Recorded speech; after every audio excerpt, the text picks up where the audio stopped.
Good afternoon or good morning, everybody, and everybody's in lockdown, so we're using this style. And my name is George Mienie. I'm CEO at AutoTrader, and I'm lucky enough to be joined by first, but the rest aren't the least, Andile Dlamini, who is the head of group communications at VW. Welcome, Andile, and how is it in PE today? Everything is fine. Thank you for the invitation, George. And then it feels different to be at home on a weekday. But the past 12 days have been quite interesting. So we've adapted to the new way of working mobile. I suppose this is the way to the future. So, but I just miss the contact with my team and other people. But what we're doing is for the best of the country, and then I suppose it's what's required. So it's a new norm. Hopefully, we'll get back to our normal lives. But I'm looking forward to discuss your report, which is quite interesting. So I'm looking forward to what the other people in the panel will be saying. Great stuff. Thanks and welcome, Andile. And then next we have Mark Rejeb. Did I say that right, Mark? He's sales manager at BMW Donford. That's right. Thank you. Good to be here and do my first ever podcast. But it's I echo the words of Andile in the sense of, well, for me, I haven't really done anything from home. I've actually quite enjoyed doing nothing. But as logging into the systems have shown, there has still been business going on, and which is encouraging. That I think the guys are adapting to the current lockdown. So it's actually nice now to get my brain going again into the industry and hopefully get some good insights from this group. That's great. Thanks, Mark. I appreciate you being here. Let's move on to Sudhir Matai, managing editor of doubleapex.co.za. Sudhir, welcome. And how is it at your end of the planet at the moment? Thanks for having me on, George. I have an owner-run business, and I typically work from home, so I haven't noticed anything different.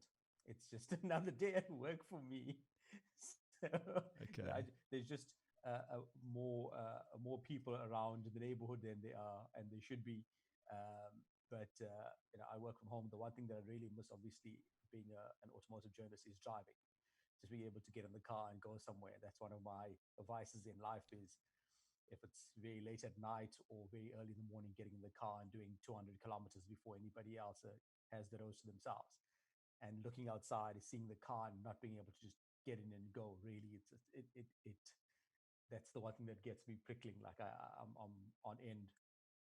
Well, I hear that from a lot of our motoring journalists is they're itching to get into the seat of a car. Joining us as well is Simone Dahl from BMW Paarlberg. She's General Sales Manager. Welcome, Simone. And how is it in Paarl? Hi, George. Great. Thanks for having me. Fine in Paarl. Obviously, the fiber not so great here in Paarl. I don't think Paarl's ever had such an influx of people working from home. So but thanks for having me. Nice to be here. Great stuff. You're welcome. So if we jump right into it, AutoTrader has just released the car industry report covering the period of 1 July to 31 December 2019. And one of the reasons that we did that was because we felt like the used car industry, particularly, which dwarfs the new car industry in that used cars sell over 2 times the volumes that new cars do in South Africa. And we all know new cars are under pressure worldwide. And we felt like there was a piece of the pie missing. We felt like there was a piece of data missing. And so we've begun to expose the data that AutoTrader sits on, and we've started to put out this car industry report. And it covers live market statistics, valuation data, retail price data, and demand and supply data. So that car dealers, OEMs can make more informed decisions based on data that consumers are interacting with and the cars they interact with. So I'm sure you've had a chance to look at the car industry report, and at a very high level, it shows that BMW is still the most searched for brand in South Africa. Surprise, surprise. And probably one of the reasons we asked Mark and Simone to be on this call was because BMW is the most searched for brand in South Africa, and it's been like that for quite a long time. But when it comes down to variance, so that's at a brand level, when it comes down to variance, the VW GTI is still South Africa's most searched for variant. And hence we have Andile on the call, because he is at Volkswagen or VW. So with over 27 million searches conducted by body type in the last 6 months, and the average mileage of a used car sold being about 73,000 kilometers, and the average price being about 288,000 Rand during this period to the end of December, Ford Rangers was the most sold car than anything else. So while BMWs were the most searched for in terms of brand, and VW GTI was the most searched for in terms of variant, Ford Rangers were the most sold. White still the most popular color by far. It dwarfs any other color in the market in terms of car search and sales. And then we've introduced a new part of the report or data, and that's called the used car retail price inflation, which saw a decrease of about 0.4% between Q3 and Q4. So I suppose first question, and particularly from the BMW dealerships, and maybe Mark, this is a good one for you. Have you read the report, hopefully, and what do you think? What are your main takeaways? Yeah, I did read the report. I must admit, it's the first time I probably thoroughly went into it and read the whole thing. My concentration levels are quite limited, but it was a very fascinating read. To see. I like the fact that you scaled it down. AutoTrader scaled it down to specifics in terms of the ranges. The SUVs, the hatchbacks, the coupes. So it was very much. I was quite surprised by the value of the average, and I think that's probably because you're talking about the 288,000. Yeah, because BMW, and I think Simone will echo this. It's not a cheap product. We don't have a vehicle anywhere near that pricing in terms of new or demos, for that matter, not even close. So I think that very much shows where consumers are in terms of affordability, and I've seen a lot the last 12 months of clients scaling down, wanting to get out of a high premium down to a lower premium to inflate their their income side of things, in order to be for affordability purposes. To try and get their free cash up. Exactly, and obviously we go out of our way to try and assist, but I mean, we can't solve clients' household financial issues. We can always just try and be creative. So that was interesting, and also to highlight me as a used car manager to then identify what sort of stock holding and what sort of value I need to aim at more aggressively. That has been discussed as an internal level with dealer principal and directors, that the market is always changing, but especially now we need to have a more variety of stock with a more sort of appealing entry level in terms of pricing, because like the stats say, it's pleasing to see that BMW is the highest search. So it is a brand that people aspire to, and they desire. But sometimes you can't always satisfy everyone's desires and needs. So if there's alternatives, I'm just, as I say, I'm talking from my side, my department, to take that report and really sort of relook at my angle of attack in terms of stock holding and things like that. So, thanks, Mark, and I suppose that leads me to the next question, which Simone, your main takeaways out of the report. But I'm very interested to understand how you read into BMW being the most searched for car, but VW in terms of variant, being sold more, and then particularly the Ford Ranger. How do you think about that? Do you think it's aspirational, and then people, actually buying down, but they would prefer to drive a BMW? How do you see that part of the funnel? Yeah, no, 100%. I would definitely agree. BMW is one of the most aspirational brands that we have. And I think BMW positions itself quite well in that sense, in making, with their marketing, etc., to make it an aspirational brand. I think that's always been the main focus as well, which is great.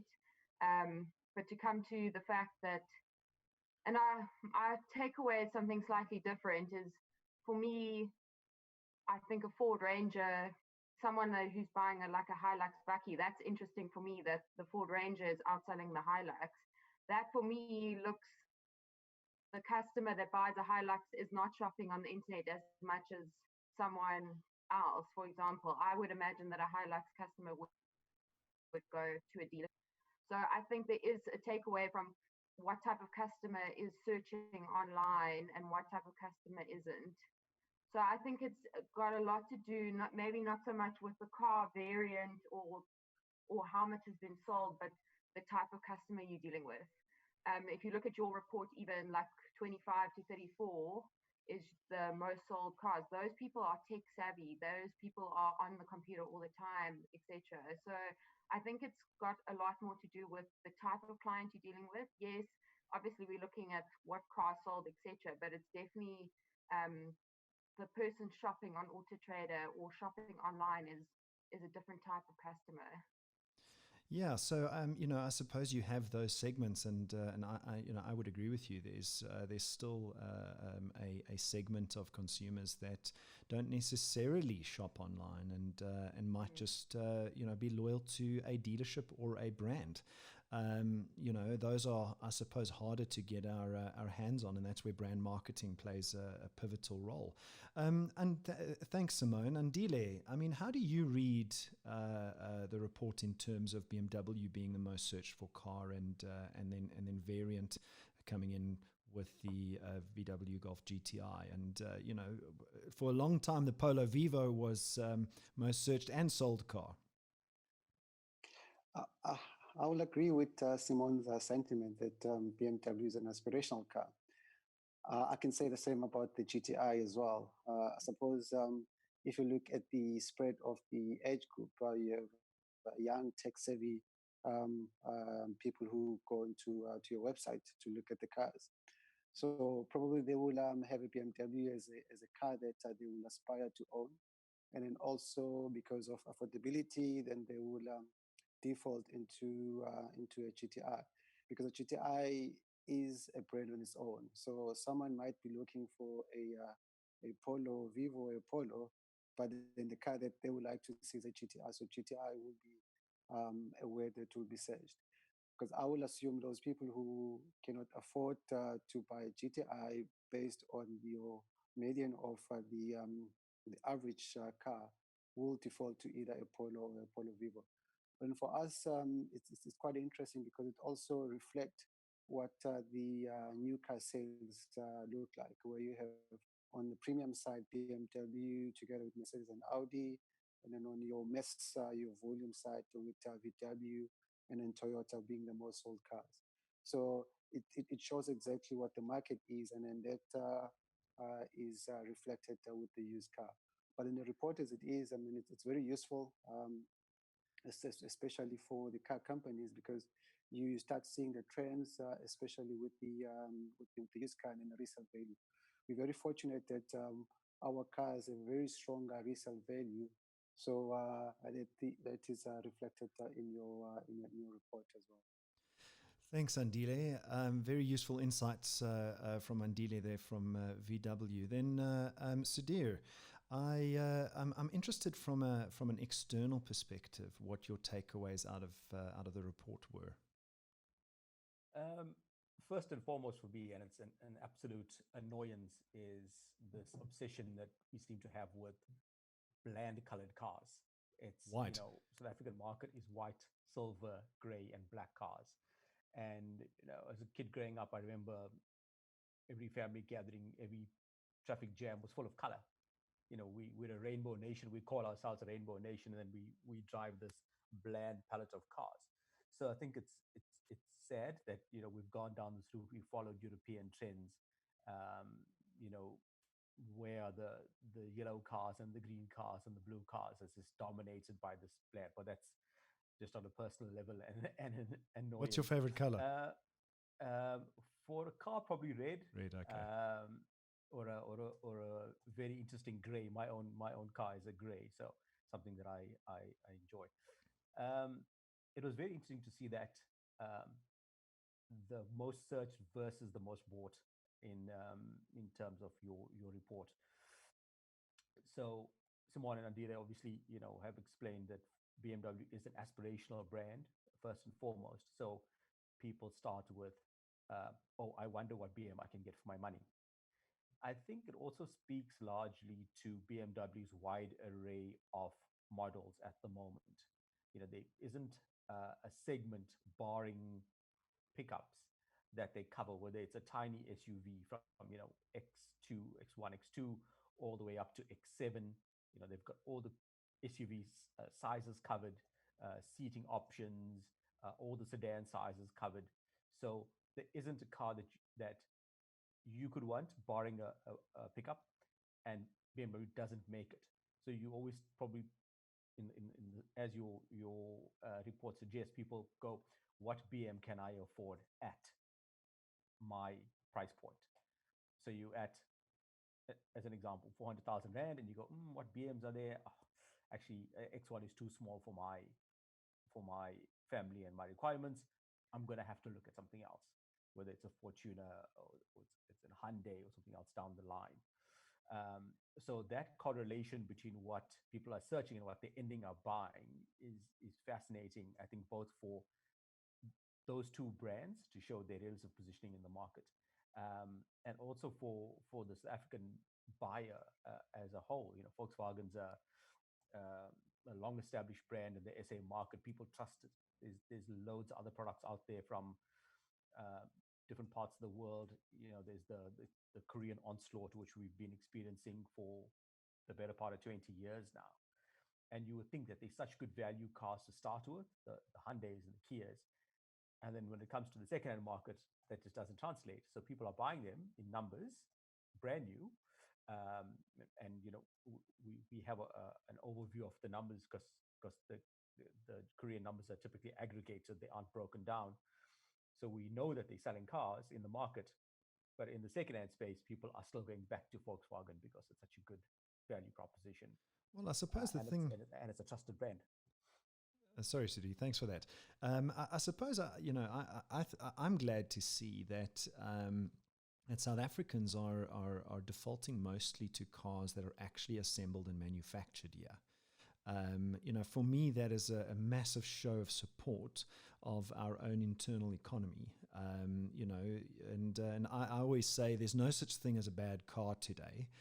Most cars are relatively equally reliable. Some might have more road noise than others, but most cars, do what it says on the can.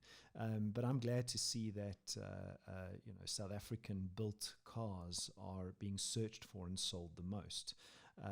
Yes, so George, I agree that is a good. It's great for the SA market. However, I don't think the South African consumer, the car buying public, are as well aware of what's being produced here. And I got into a conversation recently with somebody who was looking to buy a car who insisted that Volkswagen Golfs are still produced in SA. And, it took me some while to get into this discussion of, no, we stopped making them some time ago and we only produce Polos in SA now. So while those cars are taking up a chunk of the sales, I don't think that the SA buyer knows that we don't make 3 Series here anymore, that we do make C classes here, and all the Fortuners, all the Hiluxes are made on local soil. So it's cool, but I don't think I don't think it's causation. Yeah, the high fair degree enough. I agree with correlation that. possibly, There's but no not causality there. causation. Yeah. Yeah. I agree with that. I don't think there's causality there, but it's nice to see that is playing out. So if we move on to a slightly different topic, and that is the future of the South African used car and a new car market, the trends and opportunities, and maybe we could couple with that the question around the pace of technology on consumer shopping. What has been your experience as a dealership, Mark? When it comes to consumer car shopping, and what do you think the future looks like, especially in the place that we find ourselves now, all at home? Yeah, I think the future is very much online. Well, we could probably could have said that in the past as well, but it's definitely gained momentum. Yeah, I definitely see a lot more vehicles that we sell. Probably 25 to 35% is cars outside of the Western Cape to clients that we haven't met. They haven't seen the car, so there is that sort of, obviously there's that element of trust and relationship that has to go with that. You can't if there's no trust, then that deal would not happen. But the point is that they're looking online. We can see the stats, which obviously AutoTrader and such like online mediums can present to us to see how and when people are shopping.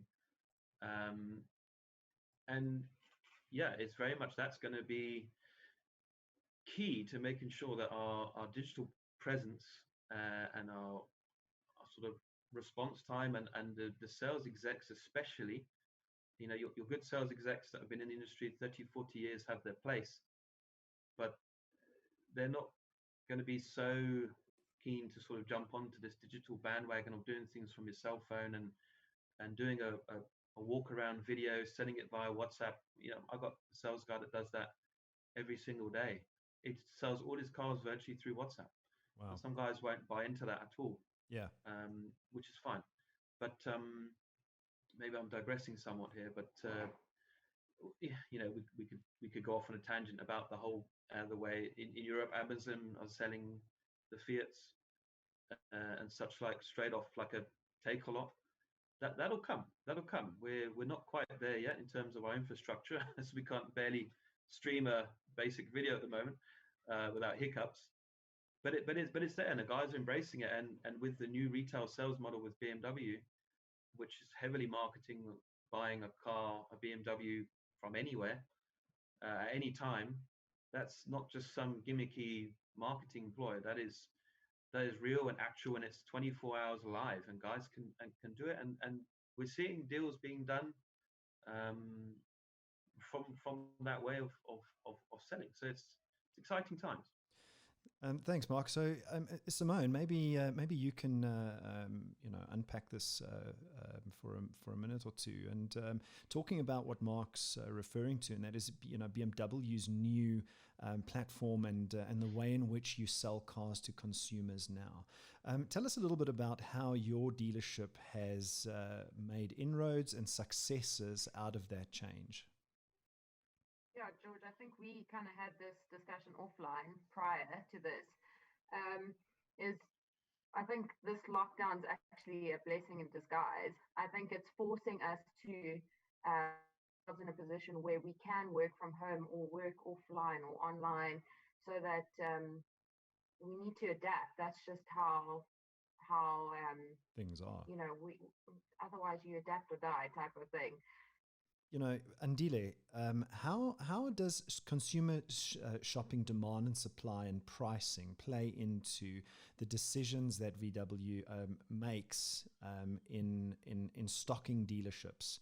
We'll come back to you in a second, Simone, and then we'll carry on with the BMW story. No, it's fine. Paul's fiber connection. So Andile, how does VW think about using demand and supply data and pricing data specifically to put various makes and models out into the marketplace? Is that a factor, or how do you go about stocking dealerships? It's I think I'll talk mainly around our top sellers. So we have cars that are always on demand, which will be the locally produced car, the Polo and the Polo Vivo. So the demand from the customer will dictate which cars our dealers will take, and also I think the margins that they get out of those cars they quite a role. But then for us, we've noticed that our small cars, your Polo and the Polo Vivo, and then to a lesser extent the Golf are the top sellers. So those are the cars that the dealers will always pull to put onto the floor. And so that's an interesting point, though. You said pull, so you don't. So manufacturers don't push the cars onto the dealerships. The dealerships pull. No, they do have a target. They do have a target, but because of the demand from the customers, those are the cars that they would like to have more on their showroom, because in the end, those are the cars that they know they will be easy to sell. I think the old adage that there are some cars that you just put a sticker on it and then the customer will come and then take. Others are fairly difficult to sell, especially your top end. I mean, we saw with the Passat, which unfortunately we had to stop retailing in SA because there was no demand. But in some of our cars will sell on their own. We're not the only brand with that problem. I think if you look at a brand like Toyota as well, I mean, Hilux, Fortuners, and Corollas just sell on the brand name. But again, you need to understand where the market is, because you don't really want to flood it with too many cars. So you need to control, because that also will control the pricing, especially the resale, and then with the second car market. And also, if there is a demand, and then that tends to keep the price of the new cars and then the used cars at a particular level. So I suppose that's the underlying crux of my question is leading and lagging demand indicators.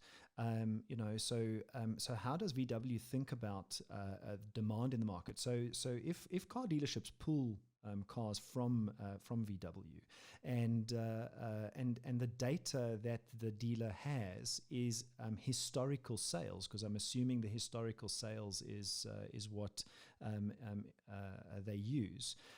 How does VW think about leading indicators? Because what you want to see is a drop in demand and stop putting cars out into the market before you've got too much stock available, right? I suppose you have to look at the history of your sales, which of your cars sell best, and then you also look at the market data of which of the segments are selling best. And then you want them to be in those segments. And then hence we started looking and bringing your small A0 SUVs in the form of a T-Cross, because that gives you an idea of where your sweet spot is in terms of the segment. And then as a company, you don't want to be left behind. I mean, we also, I think that shows, it's shown in your report as well, that there's a growth through in the SUV market. As VW, we started playing in that as well. So before the end of the year, hopefully that won't be impacted by the COVID-19. We'll bring in the T-Roc, which is based on a Golf platform, and then that will ensure that we have almost all the segments are covered with the SUVs. So those are all the indicators that give you an idea of where to play. And going back onto the Polo and the Polo Vivo, so we look at what the demand is based on the focus, and also what the history is.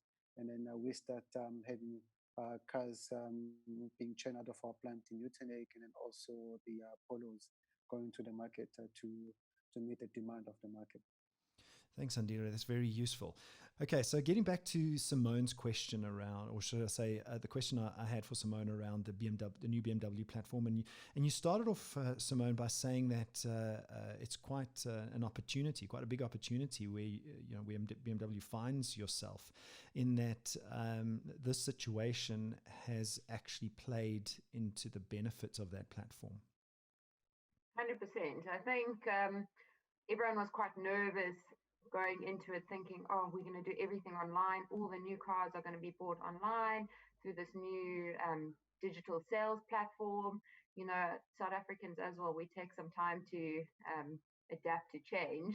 So I think with this lockdown, it's actually been great because we've gotten our customers on there playing around. Now they've actually got time to sit and play around on this system, get used to it, kind of understand it, give some feedback from the customers, where we can improve, etc.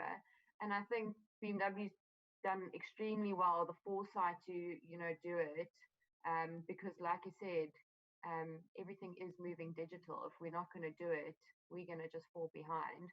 So I think it's been great to see how the customers are interacting with the system and kind of getting used to it. There's still obviously some teething issues, just with getting the customers on there and enjoying the experience, etc. But it's been very exciting. I think it's a great time to be part of the brand because, you're part of something new and really something with a lot of foresight. And I think I've said to you previously, like for us as a dealership, it's just been brilliant for us. We've really, really gotten a lot from it. Especially because our new cars just do quite well. So I think we a lot more new car orientated. So it's been great. And I think the lockdown's also just been a good way to force the industry to make a change. So I think that's one good thing. Talking about that change, I mean, I agree with you wholeheartedly, and I think from my perspective, from outside perspective, BMW Paarlberg has been one of the dealerships. Not saying that your dealership hasn't, Mark, but BMW Paarlberg has been one of the dealerships who have embraced the change and seeing the benefits, from that change. And if everybody doesn't know, BMW basically created a platform for the consumer to go right the way through the entire car shopping journey on a digital platform, an application, right? Yep. So it's application. Let's put it like that. Application on a mobile phone, effectively, and there's an online web version.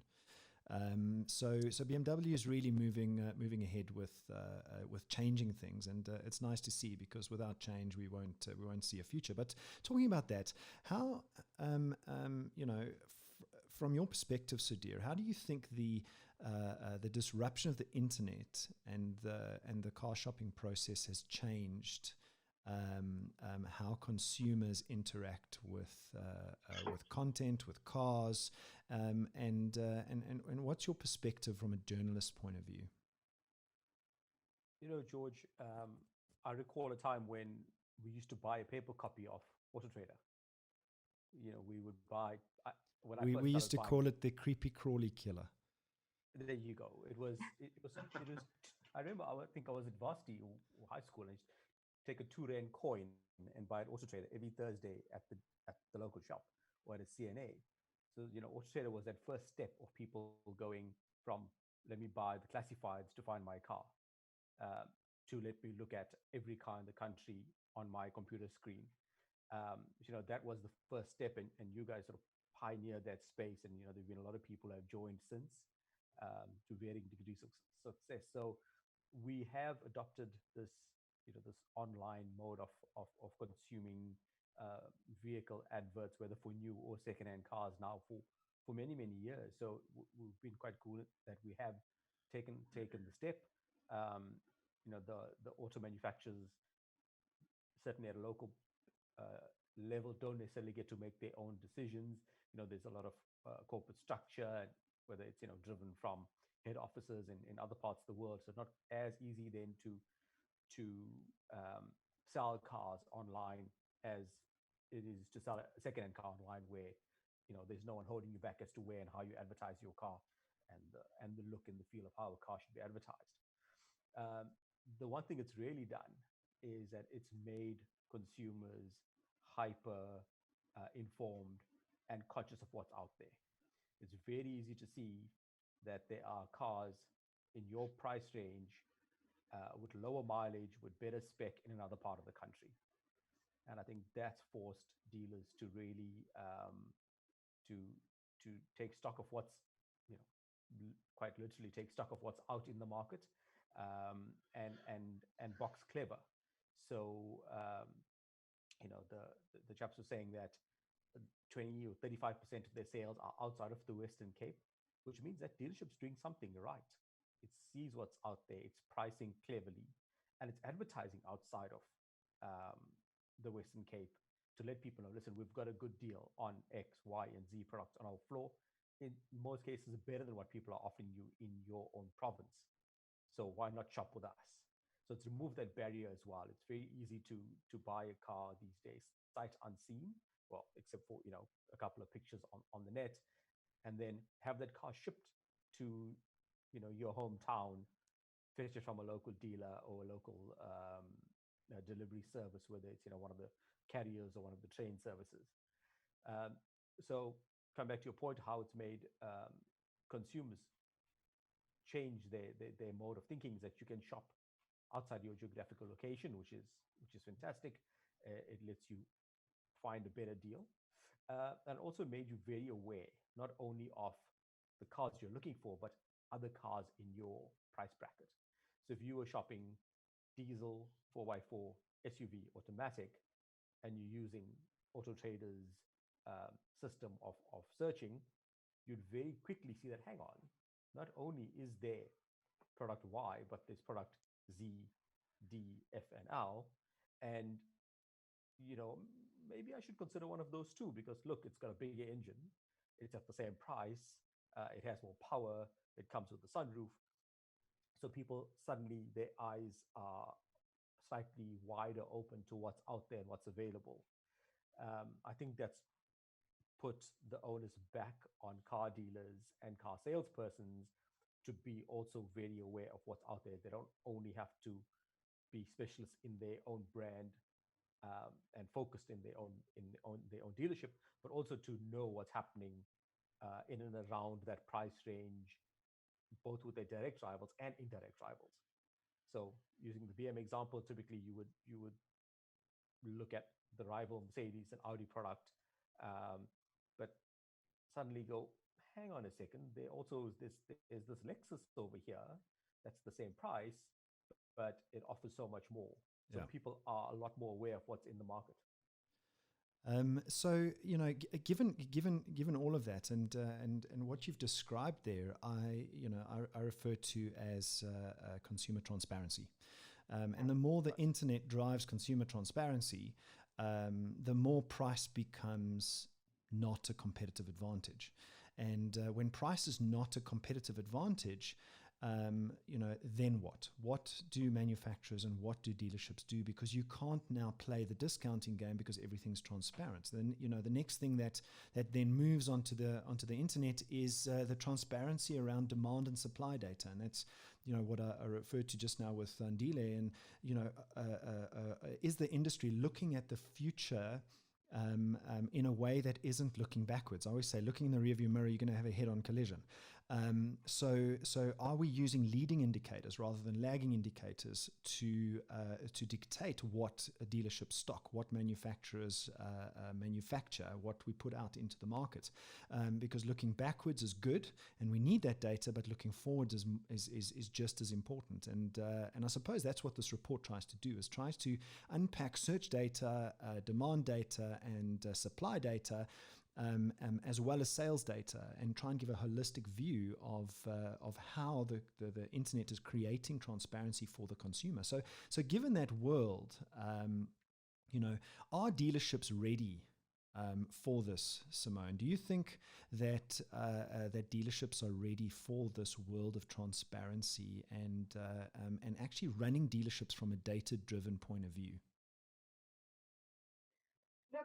think a car is an emotional buy. I think we are so bogged down on the price the whole time that we end up forgetting what it's all about and the whole experience of actually purchasing a car. I think even with my car, my emotional attachment that I have to my car, it's something you can't really explain.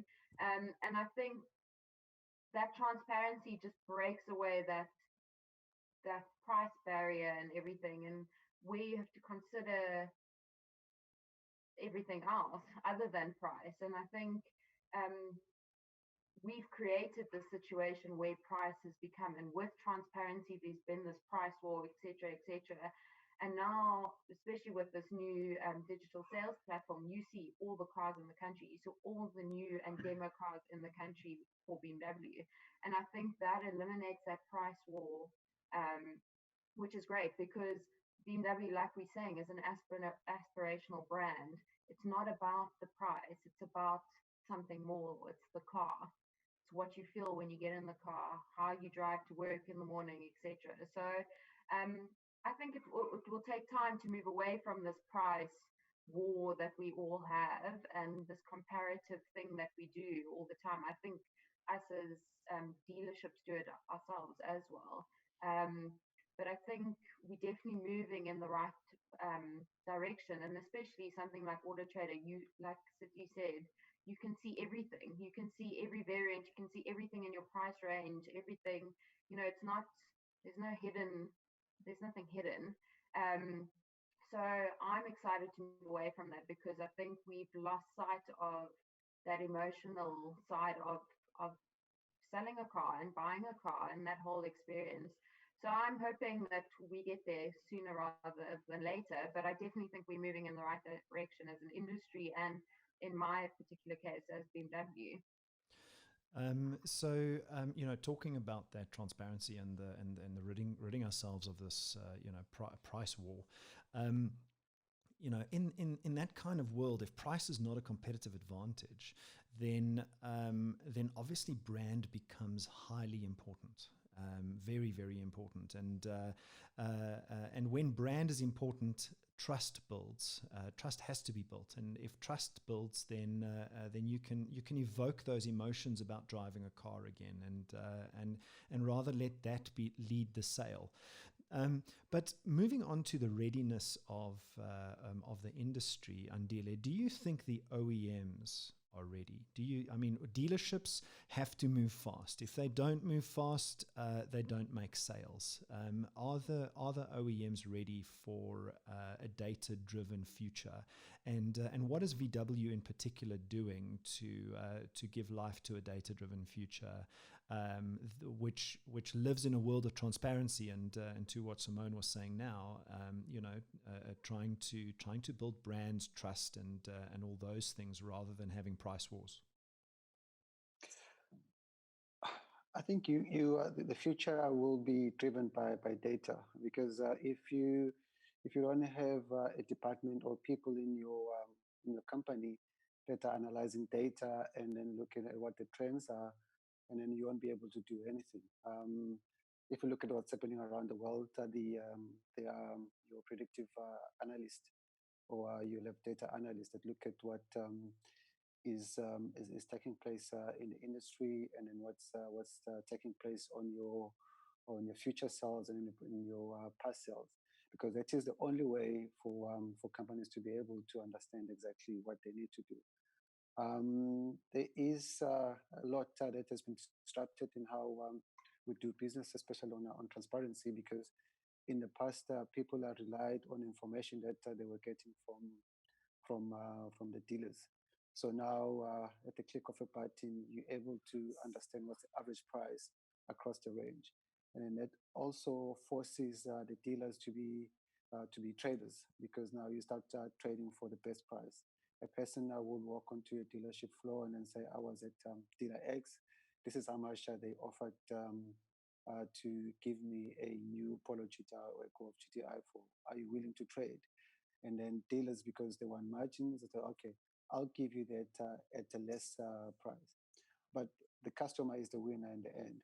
But to go back to your point, I think there is a need or there is a focus within the bigger OEMs on how the data is used in order to be able to manage the future sales. So I think to your point, the data is the new currency. Without data, you won't be able to do any business. Thanks, Andile. And then final question before we begin to wrap up, and that is the world of the manufacturer going direct to the consumer. I mean, this has been spoken about across the world. We know that BMW has moved from a franchise model to an agency type model. Both Mark and you, Simone, we spoke about that when I visited you recently.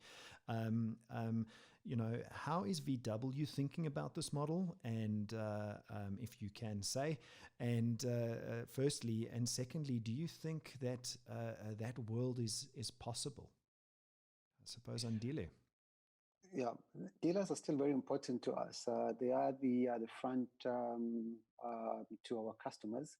So in the long term, dealers will still be will be fairly important.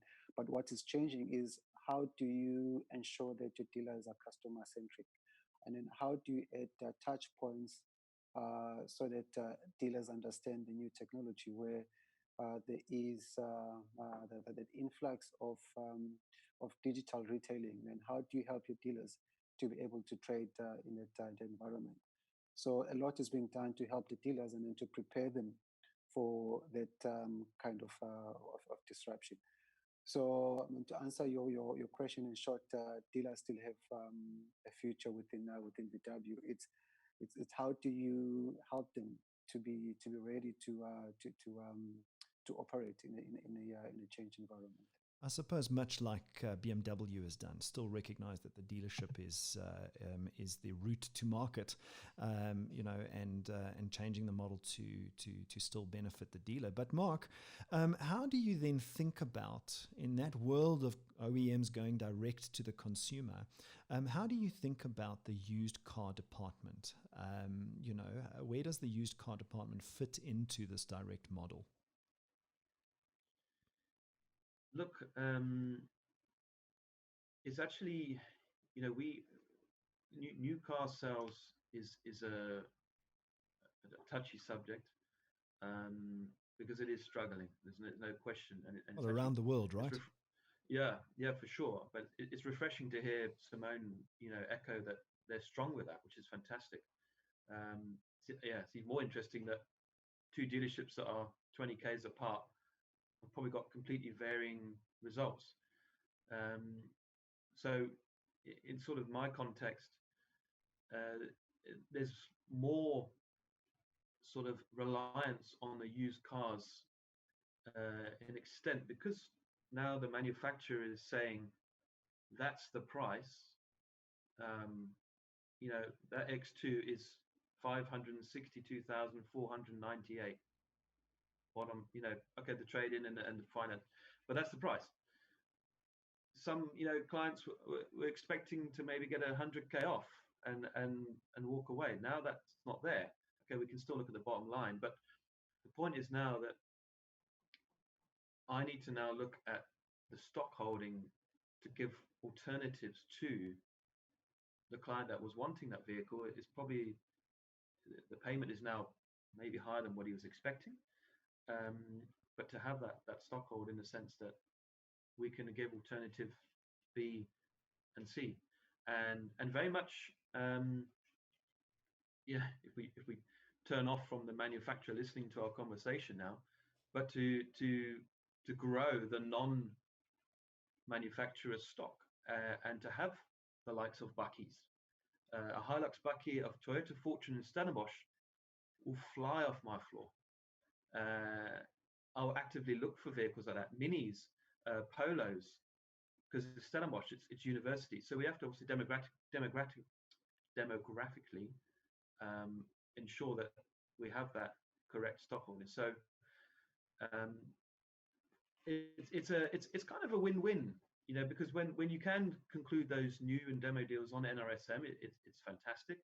But then also, if you can't satisfy the client, you can then still retain them and offer them an alternative. And but obviously it's imperative that, like you mentioned earlier, the marketing of said dealership needs to be emphasized so that the person will think of your dealership as wanting to go there, the trust, the relationship, because we could have a client in Limpopo want to have his car delivered in Paarl or Stellenbosch or Lynn Schroeder, and then that dealer gets that sale.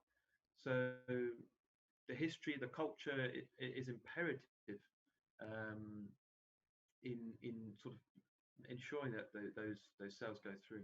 So I suppose in the future, it's still going to be important for individual dealerships to build their own dealership brands, because locality is an important thing, especially when it comes to used cars. And then very finally, before we wrap up, Andile, how does VW think about used cars in your world?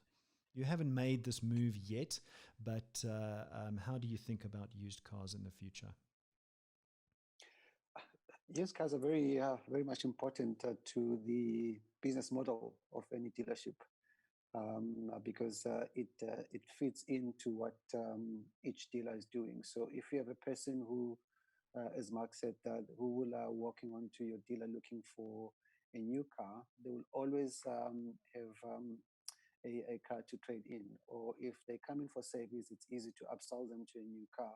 You pull that car and you put into your floor, and then your normal top sellers like your Polos and then your Golf GTIs and then your Vivos will be the most wanted car. So there is still a future, because you also have to look at the question of affordability. So some customers won't necessarily have budgets to buy a new car.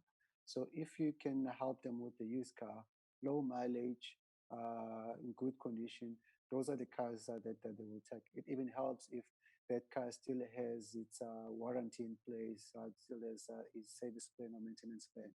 So used cars complement new cars, but you will have most dealers wanting to sell more new cars because the margins are higher than the used cars. But if you can find a balance in your business model, that you have a spread of probably 60-40, so that is a good model for any dealership, in my opinion.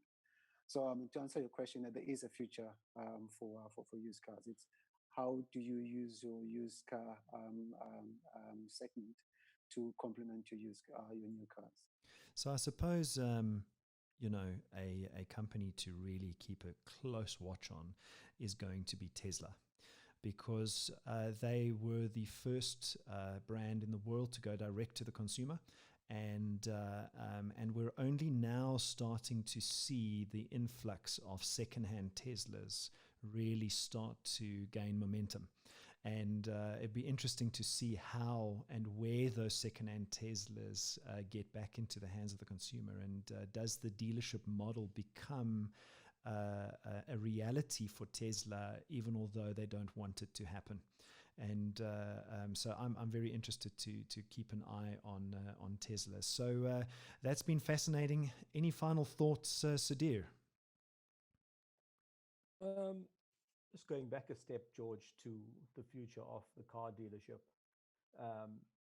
Many of us are faced in this current period now, being stuck at home or being locked down, as it were, that we're forced to shop online. And I think there's been such an influx or a flurry of online shopping that the systems we have in place haven't been able to cope. And a lot of people have taken now to online shopping because they don't want to leave their houses. They're scared of, maybe getting up there and making contact with someone who has something that they don't necessarily want. The difference when we shop online is that we know what our favorite foods taste like, and we're buying the same products over and over again. The key, and in most cases, the main differentiator when buying new cars is that you're buying a new car, something that you don't know about, something that you haven't experienced first, and you haven't touched, you haven't felt, you don't know how it goes, you don't know how it drives. It's really unlikely that someone goes from one 3 Series 2 liter into another 3 Series 2 liter. So, hopefully someone's always buying something different. So you're going from a 3 maybe to an X3 and an X3 diesel. So you always want, and I feel that certainly with the car, you should always touch, feel, and drive. And I say that to everybody who asks me for car buying advice. So I shortlist cars for them and say, go and drive these 3 cars, and you will know which one feels right for you. So I think the car dealership still plays a role going forward. I don't know, I know Tesla has been widely popular in the US. I don't know if that necessarily would have worked for our market, especially with something as high tech and as interesting as that product. With people not keen to go down to the dealership, get in, drive it, and then make their decision. I suspect there will always be a place for the car dealer in the South African space. I certainly hope there's place for it, and I think that there's more benefit to the buyer by having a car than not. Thank you, Sudhir, and thank you for joining us. And Sudhir is managing editor of doubleapex.co.za and is also a motoring journalist, so gets to drive a lot of cars. And I'm certainly of the opinion that there is a place for dealerships in the future. That tactile nature and the big ticket item called the motor vehicle is always going to keep the dealership at play, I think, especially now. And for the next decade, until we really reach a place where a car is a commoditized electronic device rather than what it is today. So thanks for joining us, Sudhir. Any final thoughts, Mark?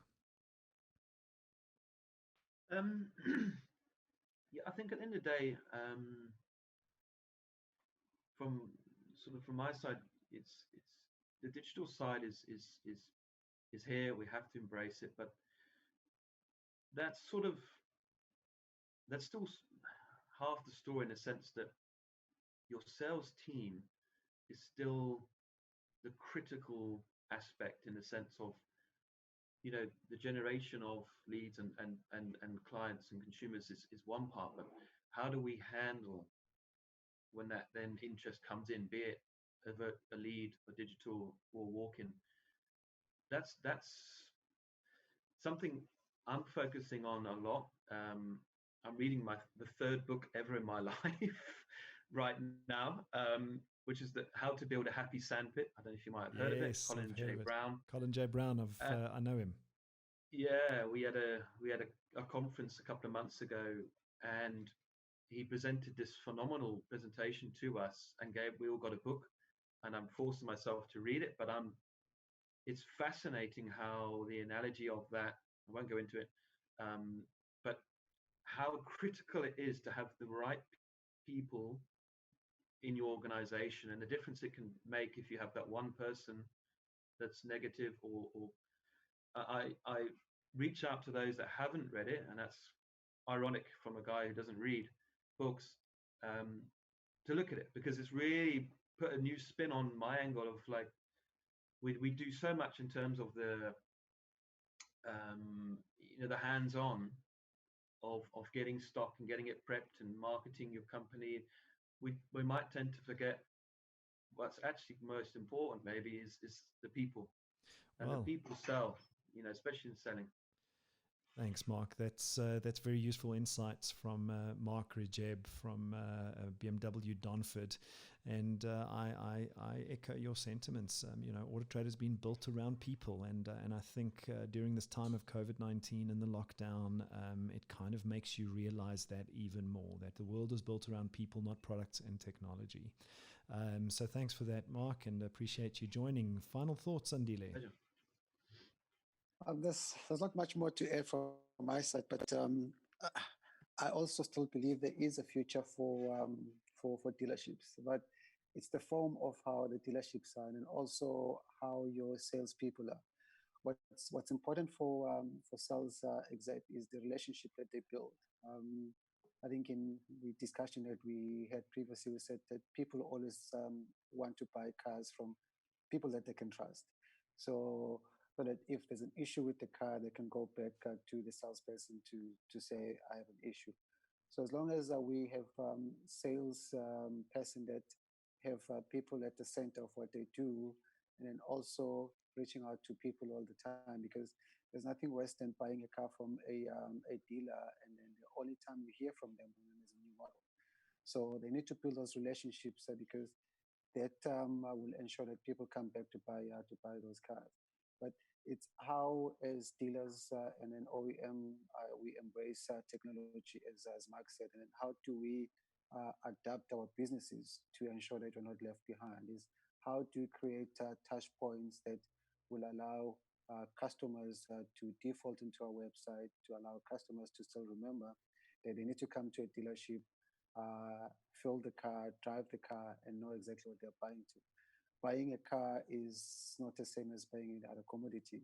So, as you rightfully said, is a high ticket purchase, which you will want to be certain when you take it that I'm making a long term investment in it, and then what I'm buying is what I'll be living with for the next 3 to 4 to 5 years, depending on how long you want to keep it. So there is still a future. Is how do dealerships adapt to the new technology? Very good insights there from Andile Dlamini, Head of Group Communications for VW. Thank you for joining, Andile. And then last but not least, Simone, or any final thoughts? Yeah, 100%. I think I would echo everyone else's sentiment. I think we're moving into a world where transparency is key, and the consumer wants to know everything, and that forces us to be customer centric. And I think that's going to be pivotal in the businesses going forward. But yeah, I think it's very exciting times for the motor industry, and I'm excited to see where it takes us. And yeah, I still also believe that the dealerships are still going to play a major role because we are on the ground selling the vehicles. So I think at the end of the day, we're definitely moving in the right direction, and it's exciting to see that such an age-old industry is adapting. I love it. There you have it. Some insights from Simone Dahl from BMW Paarlberg. So, ladies and gentlemen, that concludes what we came here to do. I thank you very much for your time. I hope it's been insightful for you, and hopefully we can have you back at some point in the future.